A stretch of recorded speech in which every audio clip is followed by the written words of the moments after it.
soared amid expanding unchecked security measures. RT's Marina Portnaya has more. All right, Howard Marks, where are you? 10 years ago, biometrics, robotic spies, and state surveillance were the makings of a sci-fi flick starring Tom Cruise. Set up a perimeter and tell them we're en route. Today, many scenes from the Hollywood blockbuster Minority Report have arguably become an American reality, with life ominously imitating art. You're walking down the street, and the camera that takes a picture of you is able to compare it through facial mapping, is able to compare it to your driver's license photo or some other photo, maybe a mugshot, maybe a surveillance photo, and say, all right, Marina was on the corner of 42nd and 8th at 3 o'clock last Saturday.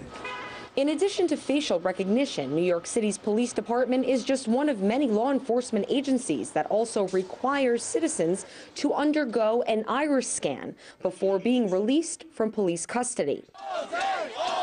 In the past 6 months, iris scans have been taken from hundreds of Occupy Wall Street activists placed under arrest, like Christina Gonzalez. They really don't tell you why. They just say it's another form of identification, and it's really creepy to have someone holding up some machine to your face and you have no idea not only the health effects of it, but what they're actually using, what their larger purpose of using it is for.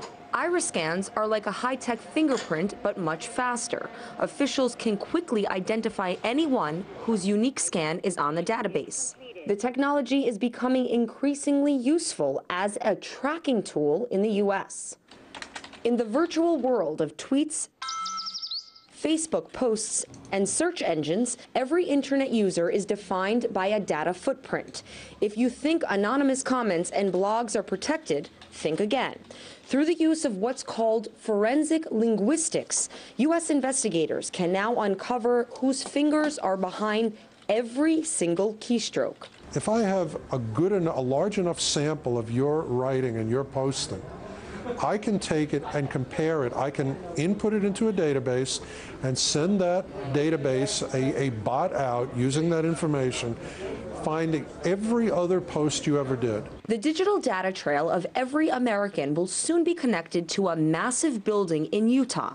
A $2 billion data center is reportedly being constructed for the U.S. National Security Agency. The complex will allegedly be able to collect, analyze, and store all forms of personal communication, including online purchases, cell calls, Google searches, and yes, private messages. So they're actually looking at de-encrypting all of the data that comes out. So, for example, when you use Gmail, all your emails are encrypted by default. Google has given you this service and has allowed you to say, my communications are protected. Now, the NSA Center is designed around building systems that will de-encrypt that data and remove any protection that you can put onto it. Earlier this month, CIA Director David Petraeus painted a picture of America's dystopian freefall when describing the emergence of the Internet of Things.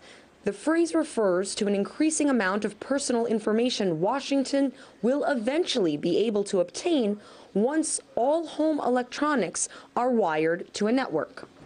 U.S. intelligence officials estimate that by 2020, up to 100 billion ordinary devices, such as refrigerators and dishwashers, could be wired up to the internet, just the way PCs and cell phones are now. That bottomless pit of data could allow Big Brother to monitor virtually anything it wants. Even the CIA director says the very idea of secrecy will change forever. Marina Portnaya, RT, New York. Time for Marina Kosareva to join us now with all the latest from the world of business and the